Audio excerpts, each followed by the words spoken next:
Buenos días a todos. Gracias por la invitación a moderar esta mesa, que me resulta particularmente grata, ¿no? Por estar con dos amigos de larga data, ¿no? Juan Carlos Tensoro y Carlos Gálvez. Aunque creo que no requieren mayor presentación, es de rigor, ¿no? Por lo menos señalar algunos créditos académicos. Bueno, Juan Carlos es doctor en Historia por la École de Altos Estudios de Ciencias Sociales en París. Ha sido profesor aquí en la Universidad Católica, también en la Universidad de Burdeos y en la actualidad en París 3, ¿no? Es un prolífico autor, ¿no? de textos sobre la cultura colonial y autor de este libro tan importante sobre la religiosidad, ¿no? en los siglos XVI y XVII, ¿no? Del paganismo a la santidad, la incorporación de los indios del Perú al catolicismo, ¿no? Y nos acompaña también en la mesa el no menos ilustre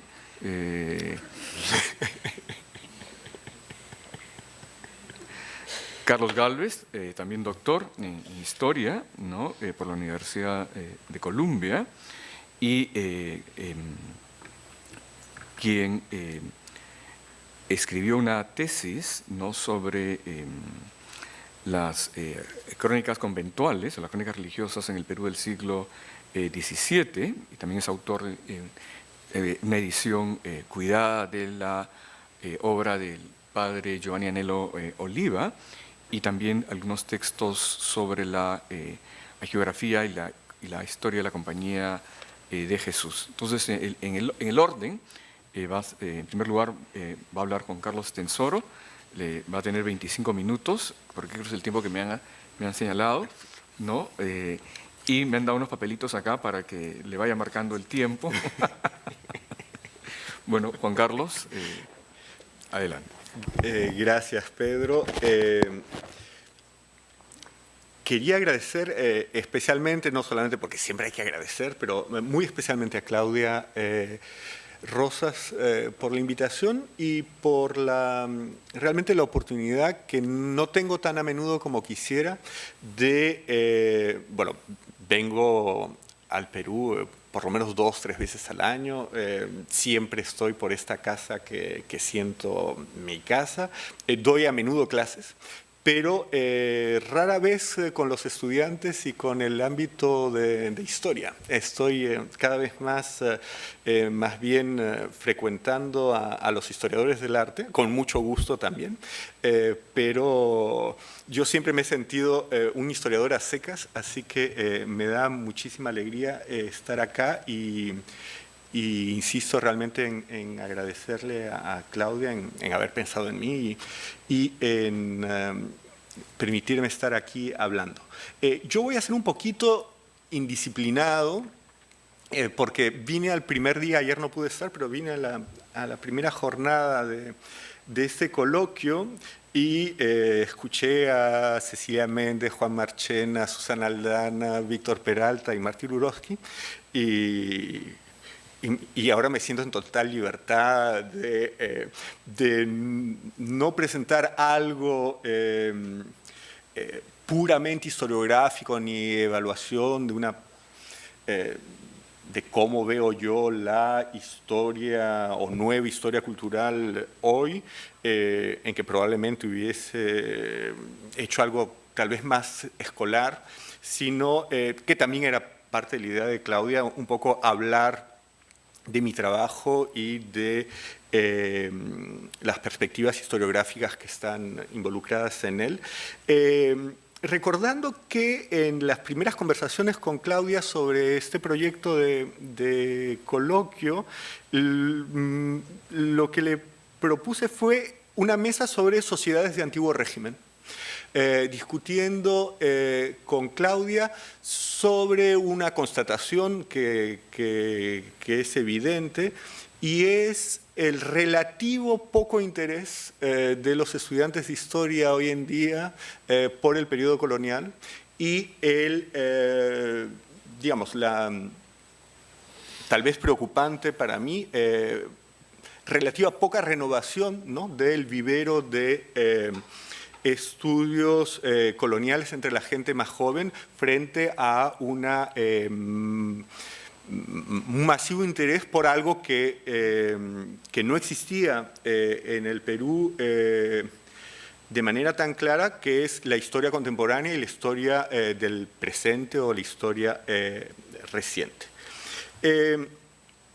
Entonces, aunque el anuncio sea nueva historia cultural, no voy a hablar entonces de historiografía como tal, y tampoco estoy tan seguro de hablar de historia cultural como tal. Ahora voy a explicar por qué. En todo caso, eso de nueva historia me parece, sí me viene bien, no en el sentido de que vaya a hablar necesariamente de producciones muy recientes o de poner al día cuáles son las últimas novedades, sino porque me parece un feliz pleonasmo hablar de nueva historia, ¿no? Creo que toda historia tiene que ser nueva y voy a partir de esa expresión para introducir un poco mi trabajo, ¿no? Sobre si hago o no historia cultural, yo mismo me hago la pregunta, ¿no? Siempre he trabajado temas un poco curiosos o un poco marginales a lo que era, en todo caso, la historiografía peruana cuando comencé a investigar.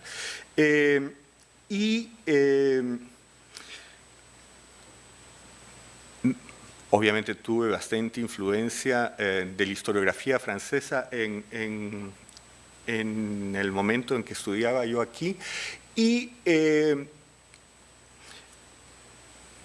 se me tildaba o se me encasillaba como un historiador de las mentalidades, hasta que la idea o la etiqueta historia de las mentalidades cayó en desuso, se vino abajo, la gente la criticó y dijo que no, que eso no existía, etcétera, etcétera. Es gracioso porque la historiografía construye y destruye sus etiquetas con una facilidad bastante divertida para siempre tener en vitrina la última novedad. De ahí apareció la historia cultural.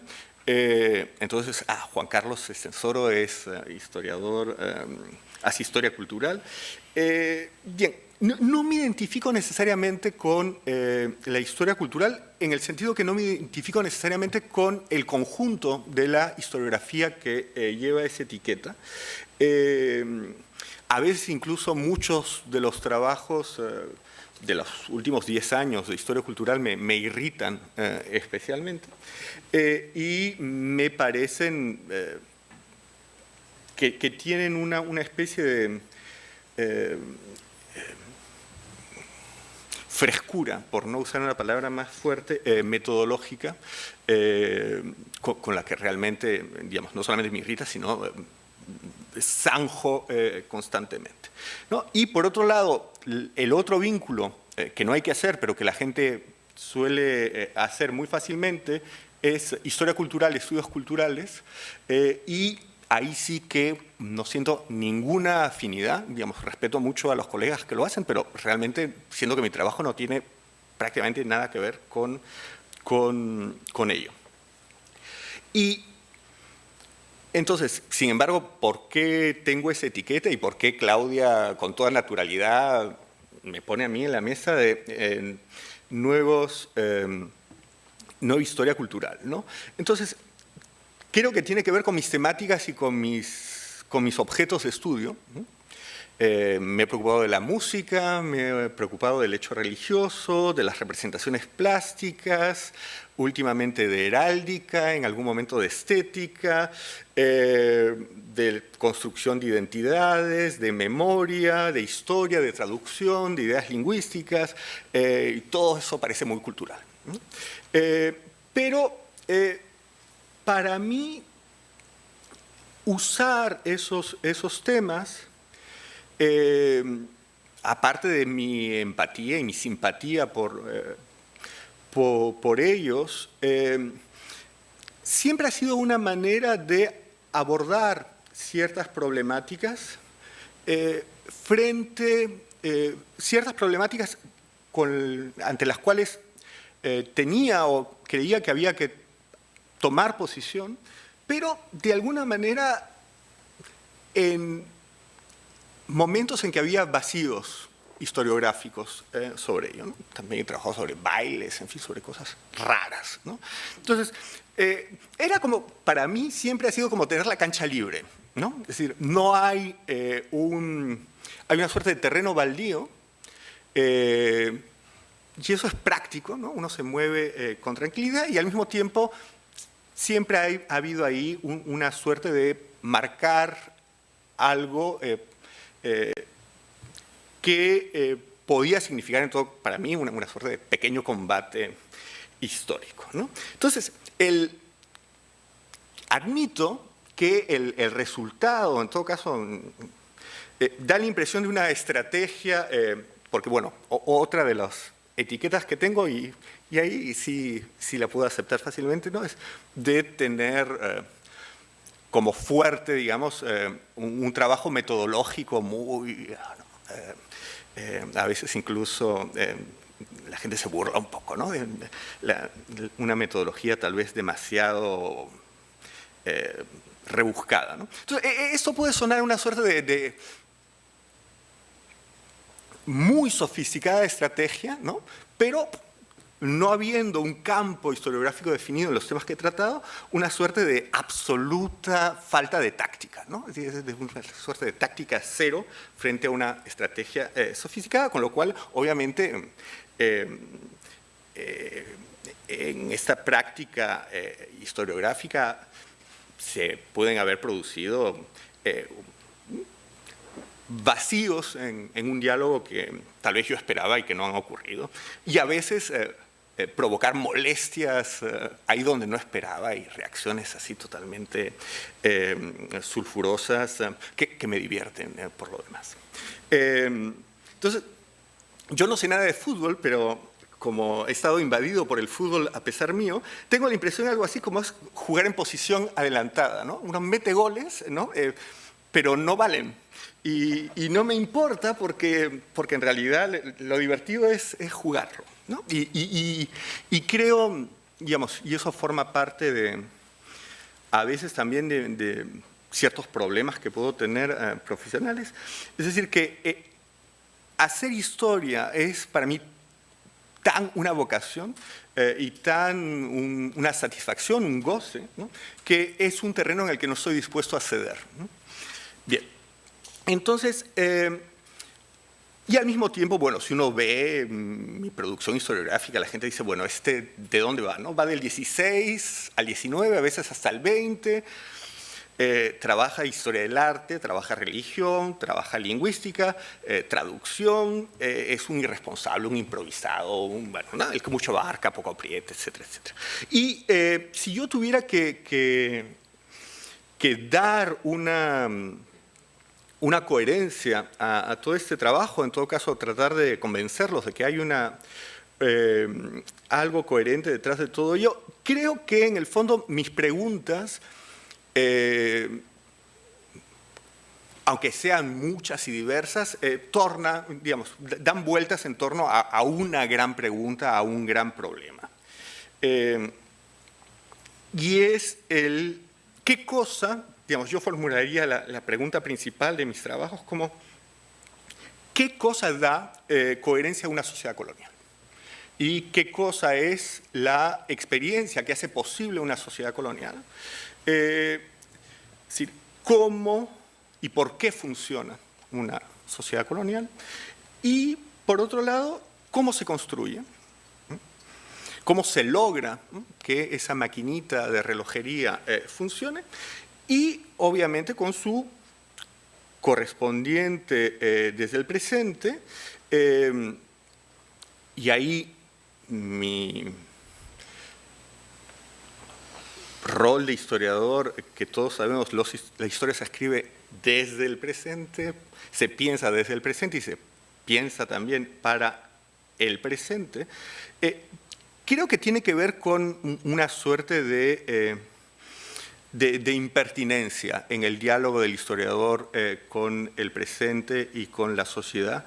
Es decir, creo que lo que me interesa es lograr transmitir y hacer ver que las cosas no están ahí donde las esperamos.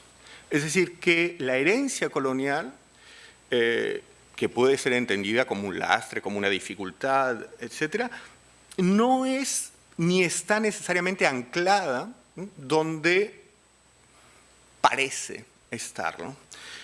O donde se pretende que está. Y denunciar eventualmente los gestos cargados de colonialidad y la reproducción de ellos está muchas veces fuera, en lo políticamente correcto, en aquello que no pensamos necesariamente. Voy a volver sobre eso, pero al decir todo esto, lo que estoy diciendo también es que si me interesa o si se me puede inscribir, y no me molesta tanto que lo hagan, como alguien que trabaja en el ámbito de la historia cultural, creo que solo me interesa la historia cultural en la medida que no sea una historia cultural, sino que sea una historia social y política, definitivamente. Digamos, trabajar una historia cultural simplemente por esa pura dimensión cultural no me interesa. Sin embargo, no me interesa ni la historia puramente política ni la historia puramente social, sino me interesa, digamos, rescatar o ahondar en la dimensión social y política de estas formas, entonces, que la gente llama cultura. La historia, en ese sentido, tendría que ser, para mí, entre otras cosas, obviamente, una forma de pensar lo diferente y ver en el factor tiempo esa diferencia, y por lo tanto tiene un lado disolvente, el pensar histórico para mí. Por un lado, porque la deconstrucción que puede permitir la historia creo que tiene algo inesperado y por lo tanto algo que nos mueve constantemente el piso y sobre todo me parece un elemento especialmente cuestionador de nuestras identidades y certezas sobre lo que creemos que somos. Bien, entre las leyendas y cosas que tal vez habría que poner en el inventario de las cosas más actuales, quisiera mencionar por lo menos algunas que son importantes para marcar la importancia de pensar cómo funciona una sociedad colonial y una sociedad de antiguo régimen. Es una leyenda que está cada vez más a la moda y que me exaspera particularmente, y es la idea de que no hay que hablar en términos de colonialidad, ¿no? Nunca fuimos colonia, la colonia no existe, fuimos un reino. Digamos, es una mitología especialmente curiosa y paradójica, que está negando digamos, no solamente me parece una falta total, digamos, supone una falta total de perspectiva de la construcción misma de los territorios y su integración a la Corona de Castilla.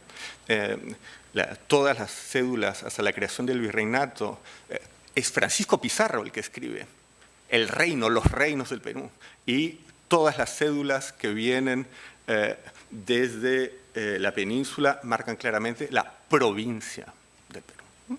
El rey de España jamás cambió su escudo, ni el de su corona, para incluir el más mínimo signo de la existencia de América en ningún escudo.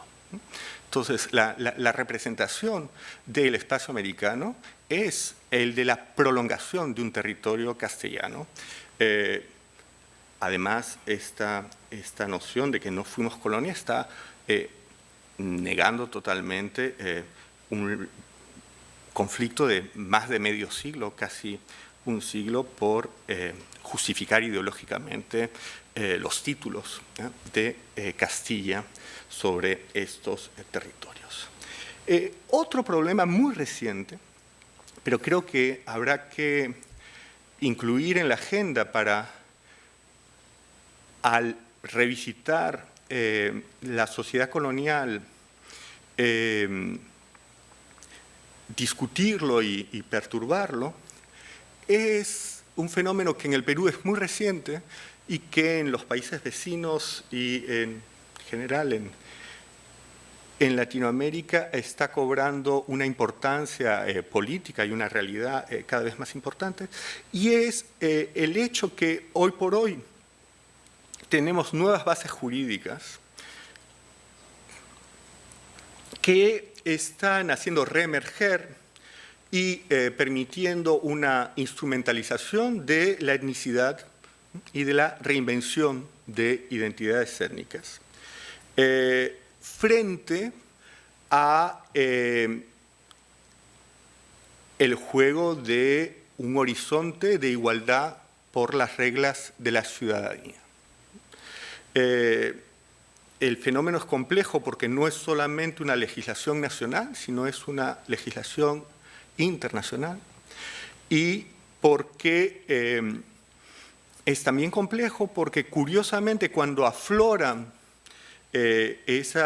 las exigencias de la puesta en marcha de los derechos que genera ese marco jurídico, el discurso más oficial y neoliberal suelta, a veces de manera descontrolada y totalmente violenta, discursos de exclusión, ¿no? Lo hemos tenido en la escena política en los últimos años con una extrema violencia, y eso es uno de los problemas que los historiadores de la sociedad colonial tenemos que enfrentar. No solamente la gente que hace historia del presente o los sociólogos y los políticos. Obviamente ello lleva a tener que recordar, y ahí creo que no hemos hecho el trabajo suficiente los historiadores del periodo colonial para hacerlo entrar en la conciencia y en la memoria nacionales, y es que las categorías indio, negro, no son ni categorías de raza ni categorías étnicas, sino son categorías jurídicas y fiscales coloniales, y puramente coloniales, porque nunca han sido, ni nunca han expresado realidad étnica alguna. Si existe una indianidad, y espero que por lo menos mi trabajo haya servido para plantear el problema, es el de la construcción de esa indianidad como uno de los proyectos coloniales y una de las negociaciones y diálogos coloniales. Lo mismo a un debate que por suerte está pasando a segundo plano, pero que emerge todavía a menudo la idea del Perú como un país dividido, ¿no? Y como si eso fuese una herencia de unas dos repúblicas que nunca existieron. Bien. Me deben de quedar 5. Gracias. Voy un poquito más rápido para marcar que simplemente algunos puntos que quisiera recordar y que desde el punto de vista también historiográfico y metodológico son tal vez simplezas, pero quisiera por lo menos hacer un inventario de algunas cosas sobre las que si hay estudiantes me gustaría enfatizar.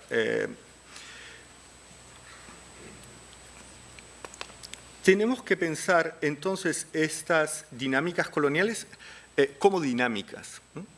Es decir, no son meras imposiciones, son negociadas, Y la lógica colonial funciona siempre por desplazamientos, ¿no? Un poder, ¿no?, desplazado respecto del territorio que se gobierna, pero también una mezcla de un marco ideológico y siempre la posibilidad de aplazar la integración por una suerte de diferencia entre el proyecto y el movimiento que va hacia adelante. Nuestras preguntas, entonces, suponen, y ahí tal vez, para terminar, simplemente recuerdo algunas cosas, ya no solamente a nivel personal, sino a nivel realmente de la exigencia del trabajo metodológico que eso supone, repensar y tener cada vez en cuenta cosas que son muy básicas y dichas así suenan muy simples y suenan a lección de primer curso de metodología, pero contrastar las fuentes. Creo que cada vez hay más trabajos que se están basando en fuentes y en series de fuentes únicas, ¿no?, y no las están contrastando. Estar alerta al riesgo de la desmaterialización de los archivos, ¿no? Cada vez, por la facilidad de acceso a Internet, de documentos, de libros, de impresos, nos estamos olvidando de la materialidad de las fuentes. Y en la materialidad de las fuentes, al perder esa materialidad, estamos perdiendo una cantidad enorme de información. Las fuentes son objetos, no son discursos. Es decir, ya hemos asimilado todas las lecciones de los discursos, todas las lecciones de los textos, pero no tenemos que olvidar que no trabajamos ni con discursos ni con textos, trabajamos con objetos. Y esos objetos son, en su realidad material, en su proveniencia, en la circunstancia de producción, en la economía que está en ellos, objetos cargados de valor. Esos objetos como tales suponen prácticas, ¿no? Y simplemente menciono, porque Pedro está acá y no puedo evitarlo, algo tan simple, no es solamente que la historia del libro haya sido reemplazada por la historia de la lectura, son dos prácticas que tienen que ir juntas. Por la historia de la lectura no podemos tampoco olvidar el objeto libro. Y finalmente, creo también que hay que pensar, hoy en día es inevitable, aunque ello suponga un esfuerzo enorme, jugar con escalas distintas. No confundir la mera narración con lo que es la narrativa histórica, creo que es algo importante. No basta contar cuentos para hacer historia, pero por otro lado, poder articular las escalas de lo individual, de lo único, con sus discontinuidades, que son las lecciones importantes de la microhistoria, con una historia articulada con otros espacios. Y si bien sabemos hoy que habría que renunciar, por lo menos momentáneamente, a la comparación, si uno no es especialista, de dos o más ámbitos, pero no olvidar jamás que no podemos vivir sumergidos en la única realidad que trabajamos. Tenemos que poder pensar las cosas desde otros lugares y desde otros puntos de vista. Gracias. Muchísimas gracias, Juan Carlos, siempre tan interesante, ¿no? Y sobre todo suscribo estas últimas ideas, ¿no? La necesidad de repensar lo que tú llamas la dinámica colonial, ¿no? La necesidad de confrontar las fuentes. Hay un aspecto que a veces que algunos nos olvidamos hacer, ¿no? Y también lo último que has destacado, ¿no? que lo has dicho de manera implícita, ¿no? El volver al archivo y repensar el valor material de las fuentes, ¿no? en tanto objeto, ¿no? Y precisamente acerca del valor de las fuentes, pero no tanto en tanto objeto, sino quizá en tanto narración, nos va a hablar, si no me equivoco, Carlos Gálvez, porque me parece que va a hablar sobre la geografía colonial, ¿no? Te los dejo con Carlos Gálvez. Gracias, Pedro, y igualmente quiero agradecer a Claudia por organizar este interesante evento, foro, para debatir temas metodológicos, útil no solamente para nosotros, sino además y sobre todo para los estudiantes. Voy a recoger un par de ideas de Juan Carlos para iniciar esta conversación, o mi participación en esta conversación. En algún momento yo también me pregunté si me podía echar encima la etiqueta de historia, de hacer historia cultural, porque trabajo prácticas discursivas, historiografía, básicamente, y la política detrás de la historiografía. Incluso cuando completaba mis estudios doctorales, en algún momento algún miembro de mi comité asesor lo propuso, dijo, esto es un trabajo de historia cultural, aunque también podría ser leído desde el punto de vista de la historia política.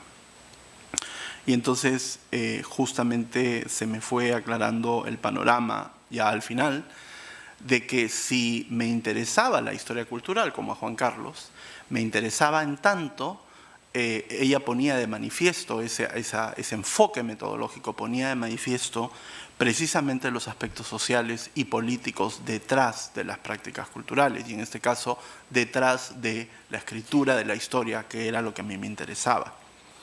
De otro lado, haciendo un poco de historia personal, yo no me inicié en el estudio, digamos, de temas culturales e intelectuales, concretamente el estudio de la historiografía colonial. Cuando egresé de esta casa de estudios, mi formación fue como la de todos los estudiantes de los años 80, más bien en una historia social o socializada, y bastante influenciada además por la etnohistoria. Pero como todo evoluciona, incluso el gran pilar de los estudios etnohistóricos en la Universidad Católica, Franklin Pease, al final de su vida estaba moviéndose hacia nuevos terrenos y nuevas preguntas. Y él fue el que me inició con esa edición que Pedro ha recordado en el interés por la historiografía colonial. Ya trabajando en mi proyecto de investigación, me di cuenta que el gran problema de las fuentes religiosas, históricas religiosas del siglo XVII, las llamadas crónicas religiosas, las narrativas históricas producidas por las órdenes religiosas del siglo XVII, no han logrado escapar aún plenamente a una gran y lamentable etiqueta que les echó encima nada menos que José de Larribagüero en 1910, y de la que ya no pudieron escapar por los casi siguientes 100 años.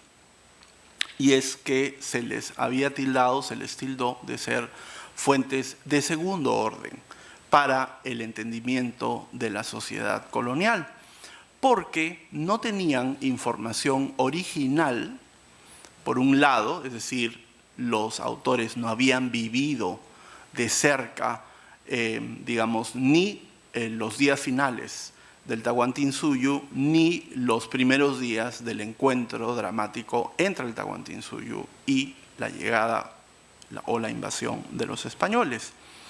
Y por lo tanto, dado que no podían dar fe de ninguno de estos dos grandes temas históricos, eran textos que reservaban básicamente una información de segundo nivel si alguien los quería usar para estudiar el Perú colonial.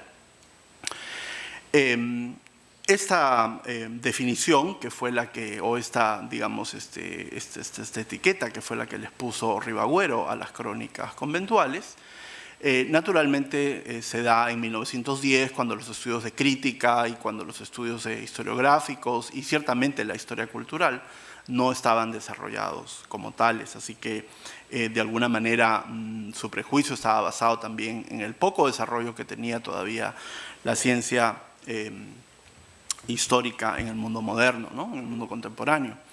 Pero esta etiqueta fue más o menos repetida por todos los, de alguna forma, historiógrafos que se interesaron en tratar de establecer una crítica y establecer un corpus de las fuentes históricas coloniales, ¿no?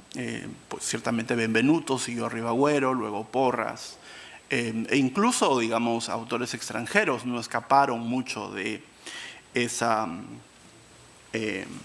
división y ese sesgo que propuso Ribagüero. Pienso en Oke Wedding, en Esteve Barba.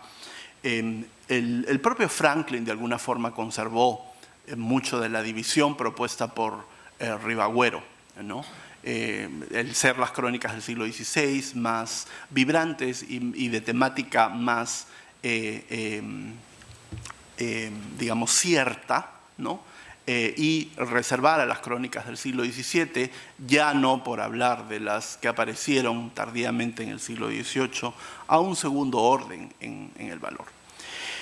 Ya en mis estudios doctorales descubrí estudios historiográficos y de crítica historiográfica para la tardía Edad Media y para la temprana Edad Moderna, sobre todo de Europa Central y de Inglaterra medieval, ¿no? Estudios muy importantes que han reposicionado a la crónica medieval en el centro de los debates historiográficos, porque hay dos cosas muy importantes que hay que tener en cuenta, y luego voy a establecer el vínculo entre crónica medieval y crónica colonial. Más o menos por unos, no sé, 7 o 8 siglos, digamos, en el mundo occidental no se escribió otro tipo de historia hasta la llegada de la historiografía, digamos, renacentista. No se escribió otro tipo de historia, sino historia religiosa. Y era la crónica medieval el formato usado. Y por lo tanto era la crónica medieval el género, digamos, que permitía incorporar debates sociales y políticos que estaban más allá de los linderos del monasterio, del convento, de la institución religiosa que en principio encargaba la escritura de estas historias religiosas. Quiero usar una cita que he usado varias veces, que pertenece a una historiadora medievalista americana, Gabriele Spiegel.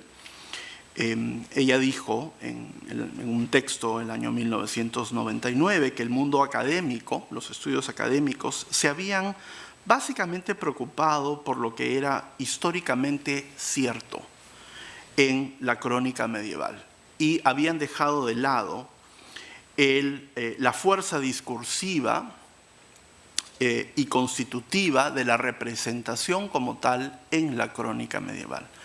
Y cuando yo leí este ensayo de Gabriele Spiegel titulado Teoría en práctica, leyendo crónicas medievales, me di cuenta que lo que teníamos que hacer era pensar nuestras historias religiosas del siglo XVII en una suerte de larga duración y darnos cuenta que genealógicamente hablando eran producto de una tradición mucho más larga que solamente el siglo XVI, el inicio del Perú colonial y el encuentro entre el Tahuantinsuyo y el inicio de la conquista española. Y que por lo tanto eran textos que no solamente iban a tener una textura diferente, sino que además iban a incorporar una argumentación distinta que servía muchas veces como discurso en sí mismo, ¿no? Pero que, por cierto, al ser productos, digamos, genealógicamente viejos, pero producidos en una época ya moderna, radicalmente distinta, iban a presentar también novedades, porque iban a recibir asimismo aportes e iban a, de alguna forma, presentar fusiones interesantes con géneros aparecidos mucho más tardíamente, como podían ser, por ejemplo, los memoriales, los proyectos, ¿no?, que son textos más bien de tipo político, los sermones, las coreografías, productos que aparecen mucho más tardíamente que la crónica medieval misma. Esta cita de Gabriel Spiegel me hizo pensar muchísimo el sesgo original que le había impuesto Ribagüero y los críticos a Porras, por ejemplo, ¿no?, a la crónica medieval.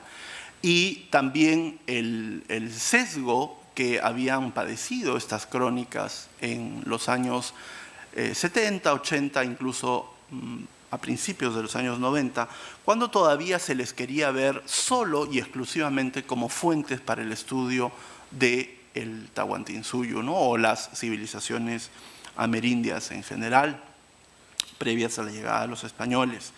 Y yo me empecé a preguntar, bueno, de repente ese no era el interés de estos autores, que más bien querían relevar a través de la fuerza argumentativa y de la textura de esas narraciones históricas otras tensiones en la sociedad colonial, otros problemas, que eran los problemas, creo yo, hoy creo, entre las órdenes religiosas, entre ellas mismas, entre las órdenes religiosas y la corona, ¿no?, entre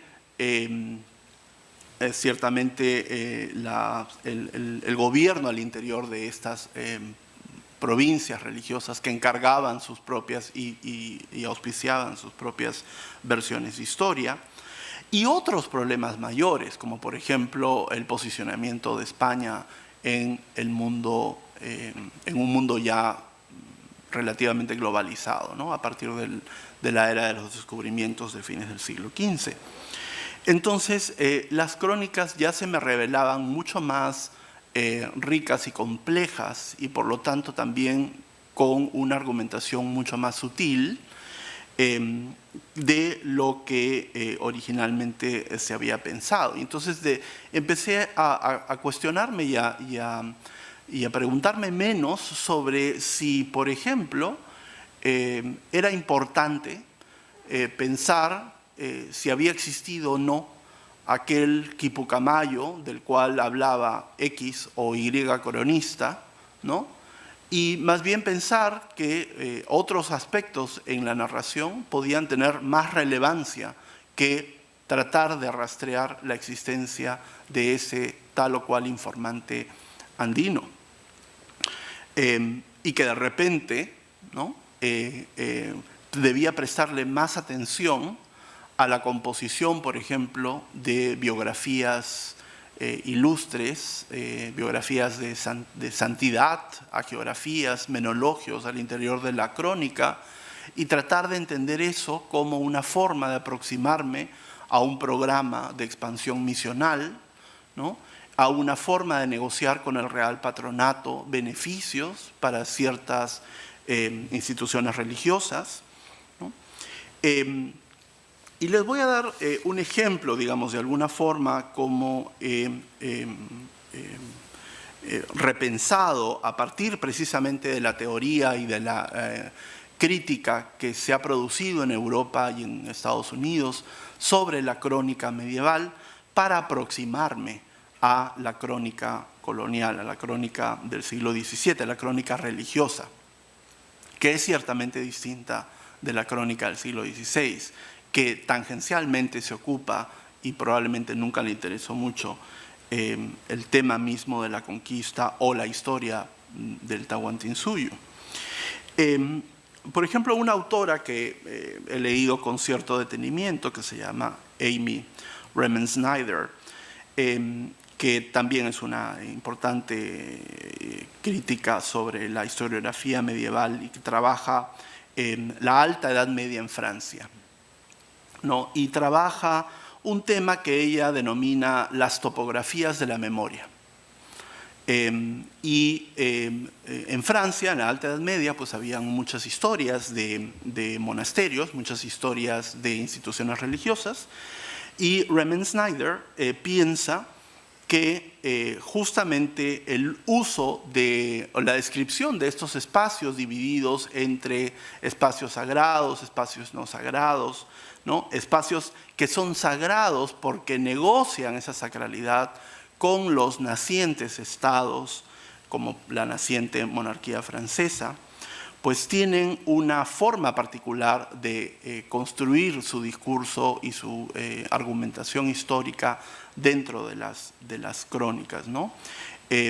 Por ejemplo, cito a Riemann-Schneider, ya dice que a través de sus leyendas fundacionales, los monasterios se construyen como centros de civilización y cultura y por lo tanto justifican su existencia como entes receptores de rentas frente a los nacientes estados.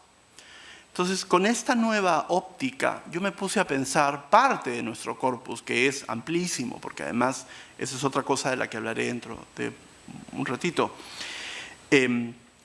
cómo ha variado también el corpus de lo que podemos denominar fuentes históricas religiosas, ¿no? A través de la obra de Riemann-Schneider, por ejemplo, y a través de la obra de la que ya cité, de Gabriel Spiegel, pero en fin, hay muchos otros autores, me puse a pensar, por ejemplo, un texto que no se le había prestado mucha atención desde los años 80, cuando Valdemar Espinosa Soriano hizo uno de los últimos ensayos sobre el contenido de información etnohistórica en el contenido, en ese texto. Me estoy refiriendo a la historia del santuario de Nuestra Señora de Copacabana, escrita por Alonso Ramos Gavilán, agustino, en 1621. Bueno, es publicada en Lima en 1621, escrita entre el 19 y el 20. Y con esta nueva lógica de pensar, digamos, las historias de los monasterios como se pensaban en la tardía Edad Media, concluí que esa era la lógica de Ramos. Ramos no estaba haciendo una historia del altiplano andino. Ramos estaba haciendo la historia de una fundación de un monasterio a partir de un culto, que es el culto mariano, en una zona que, bueno, tenía un importante pasado y un importante legado prehispánico, ¿no? Que es el altiplano. Pero esa información, la información etnohistórica, no es la que más le interesa a Ramos. A Ramos le interesa seguir un formato que viene de las crónicas medievales de devoción mariana, vinculadas a varias órdenes religiosas, pero a la suya en particular, ¿no? Y cómo, al ser los monasterios ejes en las periferias políticas, como funcionaban, por ejemplo, en la Francia capetiana, en la Francia de los capetos, Ramos está de alguna manera desarrollando un muy sutil lenguaje político de negociación con el Real Patronato, porque escribe en 1620, a pocos años después, que hay una real cédula en la cual la corona pide al marqués de Montes Claros se inspeccionen las nacientes instituciones religiosas en el Perú para evitar que éstas proliferen si no están debidamente pobladas de una cantidad de clérigos o misioneros que justifiquen la existencia de las mismas, puesto que el real patrono, el rey, tiene que pagar ciertos gastos de la constitución, la consolidación de estos centros religiosos, ¿no? Entonces, con este ejemplo les quiero compartir con ustedes cómo un texto religioso se puede leer desde otra perspectiva si atendemos primero a su genealogía primera, que es la genealogía europea, para entender la lógica de su autor, que no está formado sino precisamente por lecturas que vienen de esa tradición medieval tardía y temprana moderna, pero que se va a aproximar a una realidad ya con todo este bagaje en la cabeza. Recientemente se presentó en el Centro Cultural de la Universidad un texto también bastante desconocido hasta ahora por los estudiosos, que es la relación de los mártires de la Florida, escrita por Luis Jerónimo Doré, completada por Luis Jerónimo Doré en 1619, ¿no? Y su editora, Raquel Chan Rodríguez, me invitó gentilmente a presentar el texto. Y en esa presentación yo puse de manifiesto que este texto, que aparentemente era una sucesión, digamos, de leyendas más o menos heroicas, de misioneros caídos en en muertes violentas infligidas por los indígenas de la Florida, lo que en verdad estaba queriendo hacer el padre Oré, era el autor de la relación, era básicamente lanzar un mensaje, ¿no?, de cómo es necesario, cómo era necesario, digamos, para justificar la existencia de una nueva provincia religiosa ante Madrid y ante el Real Patronato, pues precisamente de alguna forma exagerar y abundar en los detalles de los martirios, tanto de los jesuitas como lo de los franciscanos que habían muerto en esa zona. Y cómo desde esa perspectiva la parte supuestamente aburrida, la parte supuestamente, digamos, esquemática y adocenada del texto, cobra un interés y cobra una relevancia al interior del texto de una manera diferente, ¿no? Los estudios medievales han probado precisamente que la historia del martirio per se como valor teológico ya en la Edad Media no era realmente tan importante como cuanto la construcción del proceso de martirio para justificar, ¿no?, una serie de demandas que las instituciones religiosas querían tener precisamente en las periferias políticas de los nacientes estados. Y estamos hablando del naciente imperio español en este caso, ¿no? Entonces, esa por una parte. Pero otro problema, y con esto concluyo porque ya me quedan 5 minutos, el problema de la crónica del siglo XVII es que además se escribe tardíamente y por lo tanto recibe influencia, como dije, ya de otros géneros, ¿no?, que también se fusionan dentro de ella. Y hay que estar alertas para encontrar precisamente toda esta multiplicidad de contenidos y esta multiplicidad de formas discursivas y de argumentación que, repito, fueron entendidas por sus autores como la forma de la verdad más que el dato histórico en sí, ¿no? De alguna forma, esta nueva visión sobre viejos textos, digamos, en mi caso, me ha producido enormes satisfacciones porque me ha llevado a poder entender mucho mejor la lógica de construcción de este discurso, ¿no? Leyendo sobre crónicas en Hungría o en Francia de los Capetos o en Alemania o en la Baja Edad Media inglesa, he podido entender mucho mejor textos a los cuales no prestábamos debida atención precisamente porque los seguíamos acusando de las mismas flaquezas que habían sido acusados hace ya 100 años, cuando de alguna manera se dijo que no tenían información original sobre el pasado andino, ¿no? Bueno, es otra forma del pasado andino, en todo caso es el espacio andino, pero un espacio andino que se recrea a partir ya de otros intereses, y como bien señaló Juan Carlos, si nos interesa hacer historia cultural y si nos interesa preguntarnos sobre la textura del discurso, nos interesa en tanto ese discurso pone de manifiesto las tensiones en el ámbito social y en el ámbito político. Y por eso tenemos que hacer una lectura más acotada y más crítica de nuestros viejos textos. No significa tampoco que el trabajo de archivo quede de lado, porque mucha de esta información podrá ser eficientemente criticada si encontramos información de archivo que permita de alguna forma validarla, ¿no? Como por ejemplo, pues, los personajes, el movimiento de los personajes en el mundo real, los autores, las personas involucradas, en fin, y esto nos permite también establecer las instancias críticas respecto de esta particular forma de argumentación que está inserta en las crónicas religiosas. Bueno, yo con esto quiero, en todo caso, abrir a una discusión. Gracias.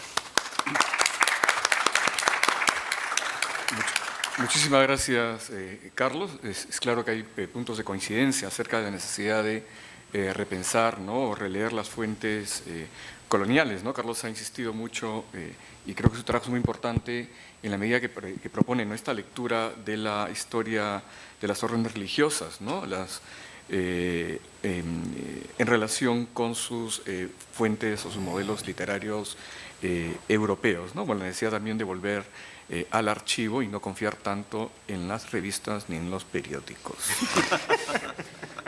Porque hay gente que le tiene terror de ir al archivo, y una suerte de rechazo, ¿no?, a la paleografía, ¿no? Ya bien decía Flores Galindo, ¿no?, que el trabajo en el archivo es una experiencia, ¿no?, realmente muy, muy importante. Bueno, tenemos unos minutos para preguntas del público. Si hay, luego yo quizá haga alguna. Lo único que les voy a pedir es que por favor sean preguntas cortas para dar la oportunidad para que la mayor cantidad de asistentes participen y que no sean preguntas conferencia, ¿no?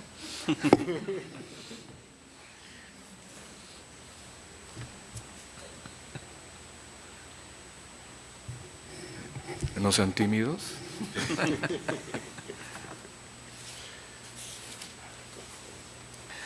A ver, Claudia.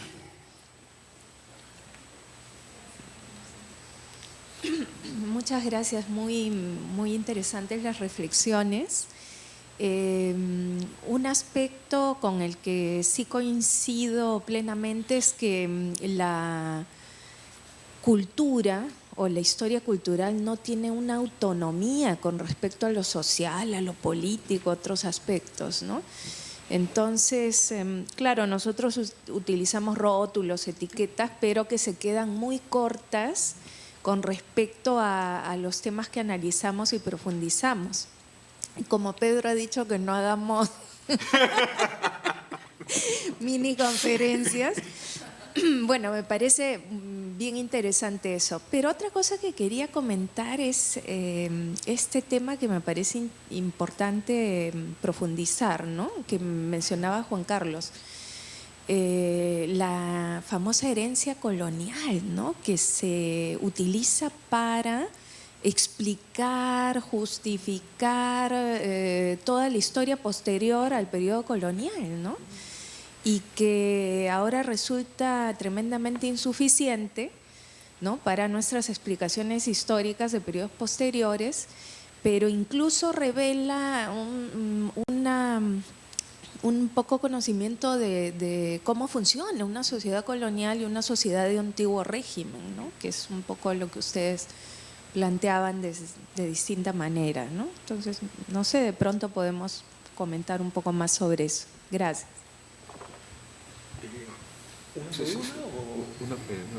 Okay. Ambos pueden responder, ¿no? De acuerdo, sí, sí.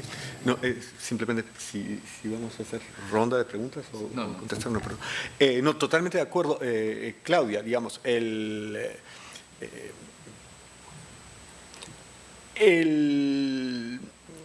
lo que no quiero es responder dando una conferencia, ahora yo, pero es…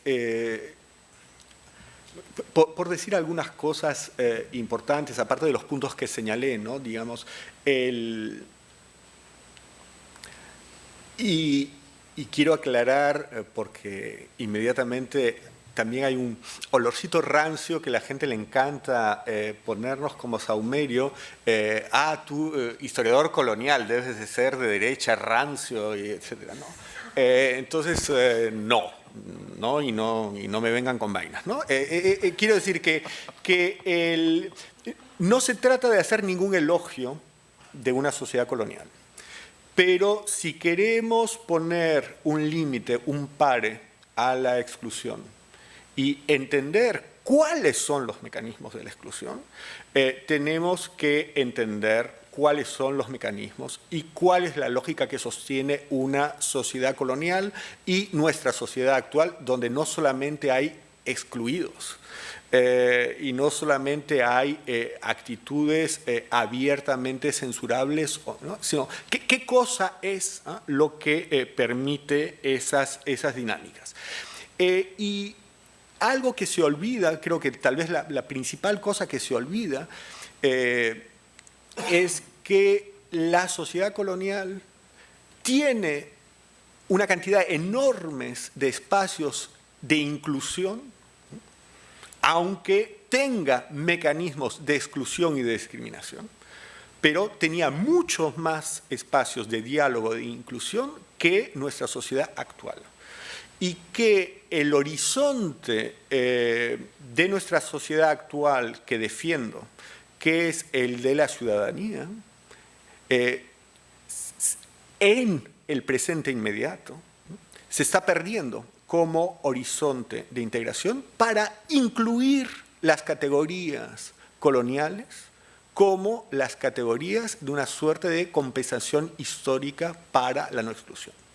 Y eso, obviamente, es un modelo que viene de la experiencia norteamericana y que tiene muchos peligros, entre otros las de la invención absoluta de identidades con el único fin de una instrumentalización. Y entonces sabemos o deberíamos saber cuál es la peligrosa carga de los nacionalismos. Habría que recordarlo más a menudo, por ejemplo, ¿no? Carlos. Coincido plenamente con Juan Carlos y esto es muy claro cuando uno más se adentra en el estudio de los textos coloniales, ¿no? Porque ahí uno se da cuenta precisamente de que en esa argumentación a la que me referí está muy presente, por ejemplo, el tema legal, ¿no? El debate legal, la importancia de referir todo a un ordenamiento legal y a una división legal, ¿no? ¿Quién es, qué es el indio? ¿Qué peso específico tiene en la sociedad colonial? ¿Por qué necesita ser cargado de un tributo? ¿Cuál es la responsabilidad como sujeto político y como súbdito de la corona de Castilla para ser efectivamente afectado por ese tributo? Y en el caso concreto de la historiografía jesuita que yo he estudiado, mi propuesta es que esa historiografía jesuita, que puede tener ciertamente anclaje también en la Edad Media, se fortalece y se consolida a partir de un debate que se da en los inicios del siglo XVII, cuando son justamente los jesuitas los que por encargo del virrey empiezan a debatir la importancia de la Real Cédula de 1601 sobre el servicio personal de los indígenas. Y entonces, a partir de este gran debate sobre el servicio personal, sobre el efecto de la mita y sobre, en general, el costo social, por usar un término moderno, ¿no?, de la presión, digamos, del Estado colonial sobre la población indígena del altiplano peruano, es que se desatan estos intereses por reflexionar ya en una perspectiva de larga duración, una perspectiva histórica dentro de la Compañía de Jesús, ¿no? Pero no es sino precisamente por ese debate fundacional que se da entre 1600 y 1610 más o menos, que no se desata esa necesidad de empezar a hacer historia institucional dentro de la Compañía de Jesús. Es un tema muy puntual que se analiza desde la doble perspectiva teológico-legal, que desarrolla una corriente historiográfica más adelante, ¿no? Porque la corriente historiográfica se nutre del debate sobre un tema social. O sea que es cierto lo que dice Juan Carlos, o sea, hay que tener muy en claro que cuando hacemos historia colonial, o que si queremos hacer historia colonial en serio, tenemos que ir a las motivaciones detrás de la escritura de textos. Muchísimas gracias. No sé si hay alguna otra pregunta. Sí. En aras de la brevedad para Carlos, ¿tu investigación doctoral está alcanzando o alcanzará forma en soporte impreso o tendremos que contentarnos con los pequeños avances que van saliendo en Histórica, quizás en el Boletín Rivagüero? ¿Pequeños avances en Histórica? No. Bueno, pues, Acá el director magnífico de Histórica. No, creo estoy que en proceso. todos sabemos un poco en qué consiste, entre comillas, el juego académico de ir presentando los avances de la investigación de manera periódica en publicaciones, ¿no? Y yo he podido encontrar un par de ellos, ¿no? Pero creo que en el caso específico, sobre todo de lo que es la historiografía del siglo XVII, el vacío es bastante grande en términos de aportación, y sí valdría la pena, sobre todo para los que son los estudiantes de pregrado, que tengan el acceso, ¿no?, a qué es lo que se está produciendo, porque de lo contrario se va a depender, como suele suceder, de, por así decirlo, la llegada del investigador extranjero, ¿no?, todopoderoso, que viene de la mano de una fundación internacional y que nos va a comunicar la gran verdad acerca de lo que decía el padre Calancha, ¿no?, padre Meléndez, etc. A ver. Sí, al grano. No, está en proceso de edición para su publicación aquí en Lima, ¿no? O sea que pronto espero yo concluiré ese proceso. Gracias. Sí, yo brevemente aprovecho, ¿no?, ya que soy el moderador. ¿Y moderado? No, es lo que ha mencionado Juan Carlos acerca de estos espacios de exclusión, pero también la existencia o repensar, ¿no?, de este mayor número de espacios de inclusión, que también ha hecho alusión Carlos, ¿no?, a partir de la literatura. Me hace recordar alguna vez una conversación que sostuve con una antigua profesora mía, Gabriela Ramos, ¿no?, que ella me decía que a veces resultaba difícil luchar contra este tópico, este lugar común, ¿no?, del indio sumiso y doliente, ¿no?, esa imagen que todos de alguna manera, ¿no?, imaginamos cuando entonamos aquella estrofa, ¿no?, de largo tiempo el peruano oprimido, ¿no? Entonces resulta ser una imagen muy, muy poderosa, y a mucha gente, a algunos alumnos, eso a partir de mi experiencia, nos resulta muy difícil pensar ¿no?, en la dinámica social, ¿no?, la dinámica colonial y el peso específico tan importante que tuvo el grupo criollo, ¿no?, y también la presencia en la política, ¿no?, en la economía de la sociedad indígena, ¿no? Bueno, no sé si hay alguna otra pregunta, duda, inquietud o incertidumbre.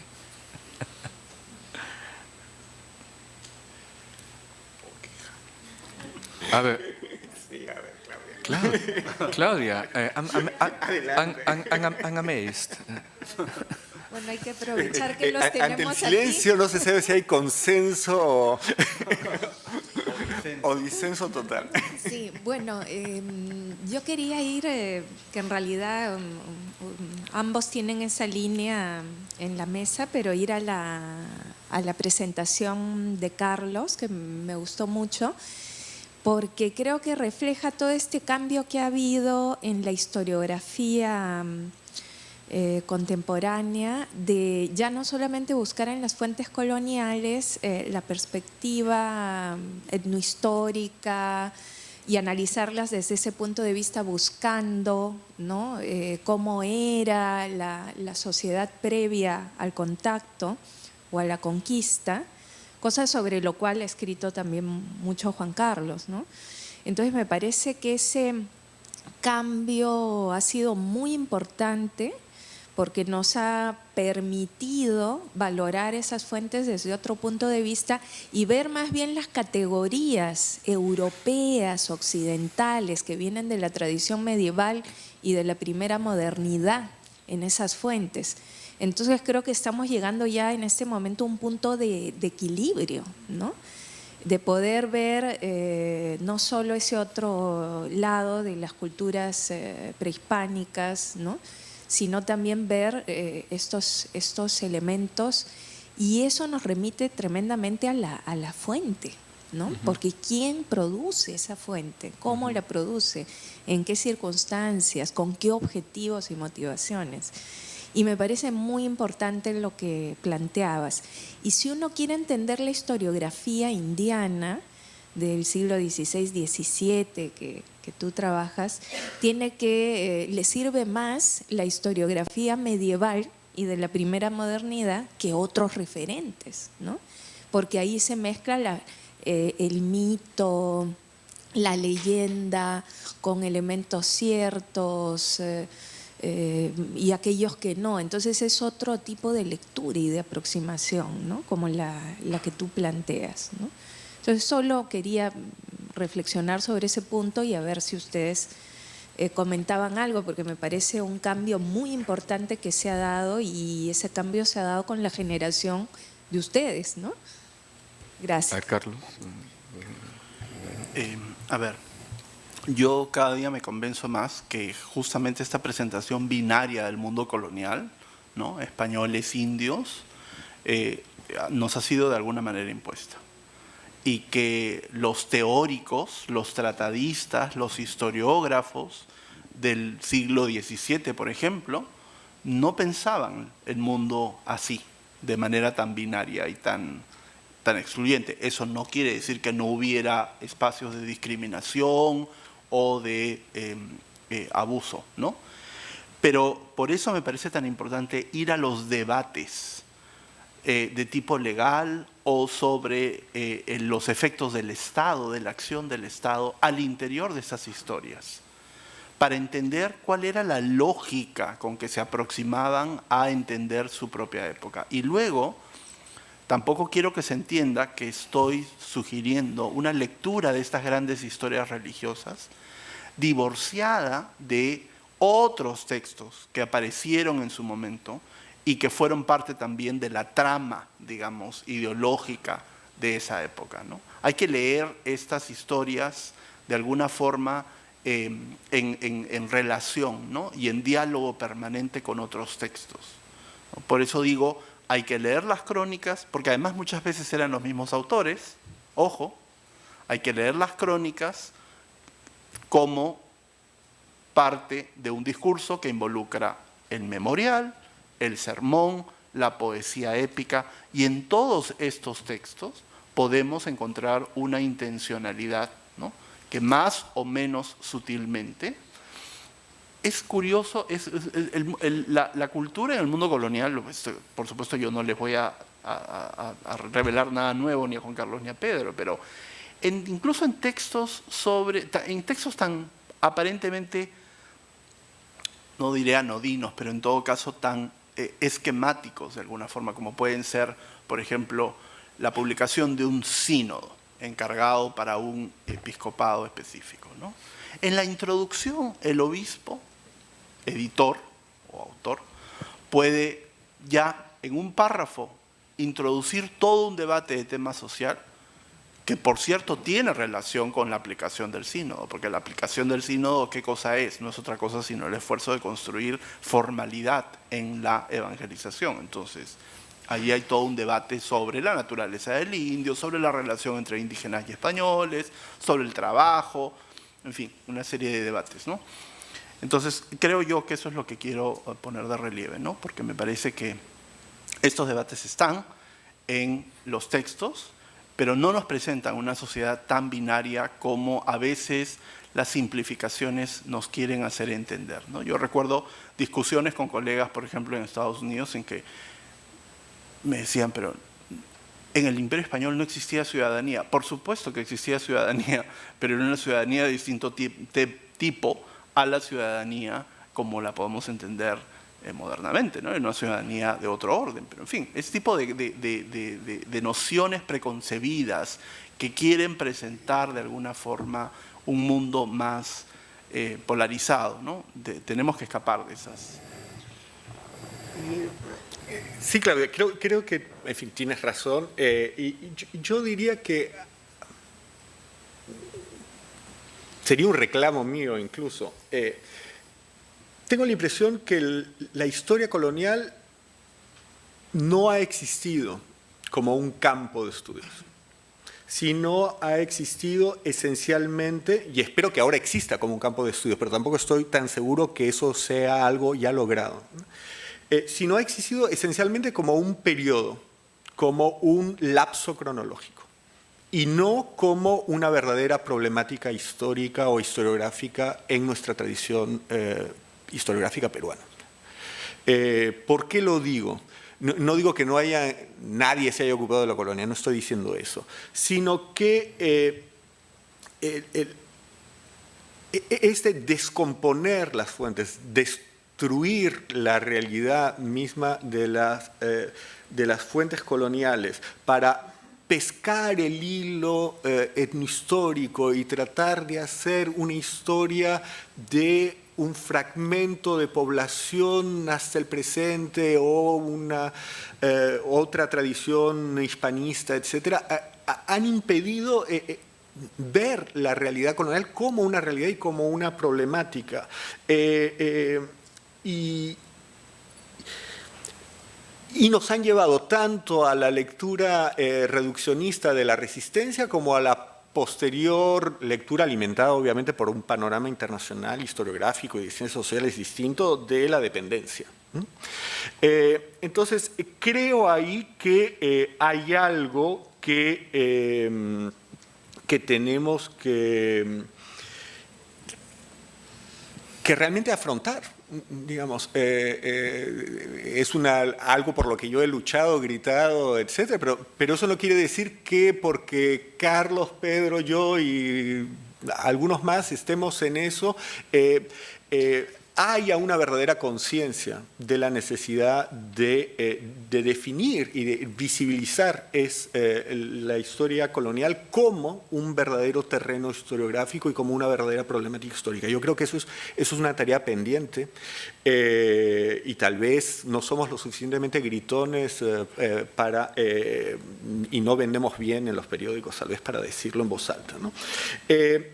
Y por otro lado, creo que el trabajo de Carlos es ejemplar también para dar cuenta de otra cosa de la que no estamos tan conscientes, y es que no hemos terminado de salir de un cierto positivismo de las fuentes, ¿no? Y trabajos como el de Carlos nos están mostrando la magnífica riqueza de las mentiras de las fuentes. Toda fuente histórica miente.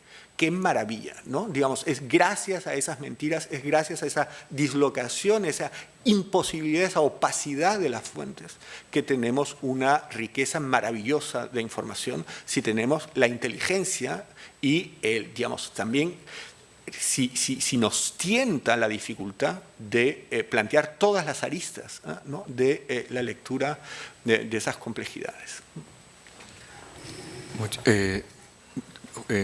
Creo que tenemos tiempo para una última pregunta. Carmela. ¿Cómo que no? Sí. Gracias. Bueno, no conferencia ni nada. Yo quería contribuir un poco al debate desde la literatura, ¿no? Donde justamente nosotros también trabajamos con textos. Y creo que esta reflexión que proponen ambos, y sobre todo quizás Carlos, sobre la naturaleza de los textos, ¿no? En efecto, eso es un poco el punto de entrada de nosotros, ¿no? Porque sentimos, sobre todo aquellos que nos dedicamos a la literatura colonial, ¿no? Donde sí hay por lo menos el membrete de estudios coloniales, ¿no? No sé si tampoco tan logrado, pero algo se ha hecho. Es importante también situar ese texto en el contexto, como decía Claudia, ¿no? O sea, ¿quién lo escribe? Además, ¿quién puede escribir? Habría que preguntarse en ese contexto, ¿no? Generalmente en las sociedades de antiguo régimen son los vinculados o a la corte o a la iglesia, ¿no? O a la universidad, ¿no? No hay de otra. Entonces, ¿cuál es el acceso del autor a estas instituciones, ¿no? ¿Cuál es la negociación que está implícita para poder llegar finalmente a las prensas, ¿no? Y bueno, el tema del libro se lo dejo a Pedro, que es el experto en esta sala, ¿no? Pero bueno, justamente Entonces, es la naturaleza del texto, ¿no? Y hay que ser muy consciente de las limitaciones también, de cuál es la negociación, a quién se dirige, cuál es el mecenas, cuál es el poder que está detrás de esa, ¿no? De ese texto, ¿no? Entonces, también desde la literatura estamos muy pendientes, ¿no? De este tipo de trabajos para enriquecer, ¿no? Porque el texto no puede aparecer solo, sino que tiene que ser en un contexto determinado. Es solamente un comentario más que una pregunta. Bien, terminamos, ¿no?